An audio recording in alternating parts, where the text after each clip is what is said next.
Kolkata rape case, क्योंकि पश्चिम बंगाल में जो हुआ उसने पूरे देश को झकझोरा, आप उस पर क्या कहना चाहेंगे? क्या सिर्फ एक सरकार को इसके लिए हम रिस्पॉन्सिबल ठहरा सकते हैं? आपकी क्या वजह, आपको क्या लगता है कि क्यों इस केस में हमने पुलिस को इस तरह से मतलब कई जगहों पर वांटिंग देखा, और वहां से लेकर मलयालम फिल्म इंडस्ट्री जहां पर बहुत सारे ऐसे केसेस आ रहे हैं, क्यों हम इसका मुकाबला नहीं कर पा रहे हैं? क्योंकि आई थिंक लोगों को रास्ते पे लाने के लिए, उनकी विचारधारा को रास्ते पे लाने के लिए, भटकाने के लिए ज़्यादा लोग लगे हुए हैं। वाकई में मेरा ये मानना है। अब जब भी the glorification of such governments, इस तरह की गवर्नमेंट की जो ग्लोरिफिकेशन है, इट इज़ कम्प्लीटली ब्लाइंडेड, वो लोगों को अंधा कर देती है। उत्तर प्रदेश में भी ऐसा हाथ, 6 साल की बच्ची का रेप किया गया, उसी टाइम पे case close, within 1 week close, matter close. तो बुलडोजर जस्टिस सही है, तो आप वही है ना, तो आपको नहीं लगेगा ना, आप उनको डिफेम करेंगे, आप उनको इस लायक बना देंगे कि, और जो लोग शय देते हैं मुजरिमों को, जो लोग जो हैं इन लोगों के साथ वो नहीं कर सकते, आप उनको ग्लोरीफाई करेंगे। वही होता आ रहा है। मुझे लगता है Yogi ji model is good, मैं मानती हूँ, मैं आई एम एन आर्टिस्ट। आप मुझे क्या समझाएंगे कि क्या होता है पूरे विश्व में, वो प्रेम क्या होता है, क्या वो व्हाट इज इट, मुझे पता है। लेकिन when there is no solution, fear is the only solution. हमारी कंट्री की जो पॉपुलेशन है, जो इसका स्केल है, जो इसका एरिया है, उसको संभालने के लिए वी नीड, हम लोगों को बहुत ही सशक्त नेशनलिस्टिक गवर्नमेंट चाहिए, जो कि अपनी वोट बैंक बनाने के लिए पूरा जो है लॉ एंड ऑर्डर हिला के रखते, उस तरह से कॉम्प्रोमाइज, जो देश को बेचने को तैयार हो, देश को जलाने को, देश के टुकड़े करने को तैयार हो, उस तरह की गवर्नमेंट नहीं और अगर आती हैं तो देश के लिए वो शर्मिंदगी की बात है। अब जब बांग्लादेश में ये हादसा हुआ तो पहली बार ममता जी ने कहा कि we are with the centre government, उससे पहले उन्होंने कभी नहीं कहा। इनफैक्ट कितनी बार उन्होंने अमित शाह जी का चॉपर नहीं वहां पे लैंड होने दिया।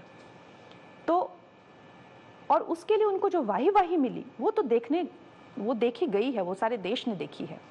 और आज वहां पे स्टूडेंट्स पे जिस तरह से हमले हो रहे हैं और जिस तरह से रेप विक्टिम को, मैंने कहा ना, वो उत्तर प्रदेश वाला तो मामला क्लोज हो गया, यहाँ पे उसको जो है, जो रेप विक्टिम, उसका भी यस नो नई नई चीजें निकल के आ रही है। अब पुलिस कमिश्नर भी उसमें है, प्रिंसिपल भी उसमें है। ऐसा लगता है कि पूरा का पूरा स्टेट गवर्नमेंट उस रेप में है। रेप हो रहा था वहां पे कि ऑर्गन्स निकाले जा रहे थे, लोगों के समझ ही कुछ नहीं आ रहा है, उसको पूरी गुत्थी बना दी गई हर तरीके से। तो the country is looking at it. लेकिन अगर आप लोगों को ग्लोरिफिकेशन करनी है ऐसे लोगों की, तो हु कैन स्टॉप दैट। और जहां तक मी टू की, मैंने तो अपनी whole life I dedicated to this. 10 साल पहले देखिए, मैं आमिर खान जी के साथ बैठ के I am pointing out everything. सत्यमेव जयते का एपिसोड है हमारा कि किस तरह से आइटम नंबर्स नहीं होने चाहिए, किस तरह से जो महिलाओं को जो है वो सेक्सिज्म की शिकार हैं। No is no, yes is yes, ये हम लोग बात कर रहे हैं 10 साल पहले। सारी इंडस्ट्री मेरी दुश्मन हो गई, सारी इंडस्ट्री। उन्होंने मुझे जेल में डालने की कोशिश की, मी टू को लेके मैंने ओपनली बोला, then what did I get in the end? What did I get? In fact, even women are not on my side. You think there is a scope for them? So it's very shameful and it's absolutely appalling. And I think ये, I don't know, मुझे लगता है ये हर एक का ही दायित्व होना चाहिए, हर एक का ही दायित्व होना चाहिए। मे बी मैंने अपने आप को एलिवेट करके एक ऐसी सेफ जगह पे लाया है। जिंदगी ने मुझे, मेरे संघर्ष के लिए मुझे तो, बट मैं अपने लिए नहीं कर रही थी। I could protect my self, लेकिन जिनके लिए कर रही थी उन्होंने भी मेरा साथ नहीं दिया। No woman is talking about emergency, no woman is talking about the women जिनके लिए मैंने लड़ाई लड़ी। और आज जो वुमेन चाहे वो इनसाइडर हो चाहे वो आउटसाइडर हो, ये फिल्म इंडस्ट्री के हाल है। इवन फॉर मी टू, जो लोग गायब हो गए, सब गायब हो गए, देयर आर नो नथिंग। तो उनको मैनेज कर लिया गया, पैसे दे के उनको मैनेज कर लिया गया। अगर आपने स्टांस लिया है तो फिर आप पैसे दे के अगर आप मैनेज हो रहे हो तो फिर तो हम ही रह गए ना कटघरे में। सब लोग तो मैनेज हो गए पैसों से, रोल से, इससे उसे, सब लोग को तो मैनेज कर लिया। मीटू वालों को रह गई कंगना रनौत, प्रॉब्लमेटिक पर्सन। एक इंडस्ट्री में और कोई है ही नहीं प्रॉब्लमेटिक, सिर्फ मैं ही हूँ। तो बस फिर हम ही बन के रह गए प्रॉब्लमेटिक।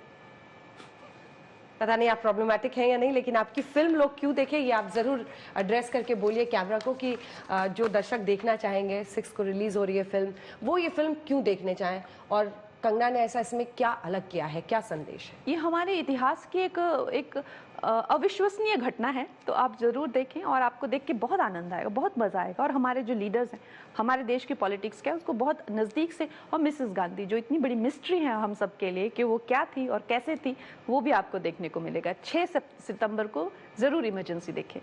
एक चलते चलते एक आखिरी सवाल छोटा सा पूछूं? हाँ। छोटा सा जवाब दे दीजिए। आपके अंदर एक्ट्रेस कितनी बची है और लीडर कितनी, मतलब नेता कितनी बची है दोनों का प्रोपोर्शन क्या है अब कंगना जी में? देखिए क्या होता है ना, जब आप किसी रोल में होती हैं यू नो, तो आप जब यहाँ पे हैं तो आप in entirety you are on your job. जब आप अपने पिताजी को मिलने जाएंगी, अब फैमिली को मिलने जाएंगे, आई डोंट नो, अगर आपके बच्चे हैं तो आप माता के रूप में हैं, तो आपको बोल सकते हैं कि आप में कितना % जर्नलिस्ट बचा है, आपको नहीं बोल सकते। You are there in entirety. तो जब when I am on my set I am there in entirety. अब जब हंसी वाली बात ट्रेनिंग नहीं है भाई, हम लोग किसी का मजाक नहीं उड़ा रहे, बट स्प्लिट पर्सनालिटी नहीं है। हंसते हंसते जब बात हो रही है, अब तो चिराग जी के साथ आपकी फोटोज इतनी वायरल क्यों हो रही हैं? यार पार्लियामेंट को तो छोड़ दो। नहीं, हमने पार्लियामेंट के बाहर की तस्वीर है, वो बहुत ही, वो संविधान का मंदिर है, उसको तो छोड़ दो। I had that reaction, I said I parliament को तो छोड़ दो। आई थिंक मैं वहाँ पे एक पूरी एक पूरे क्षेत्र को रिप्रेजेंट करती हूँ, और चिराग को तो मैं बहुत पहले से ही जानती हूँ, और he is a good friend. और बेचारे ने मेरे को हंसा दिया 1-2 बार यार, आप लोग तो पीछे पड़ गए, अभी वो भी रास्ता बदल के चला जाता है, नॉट गुड।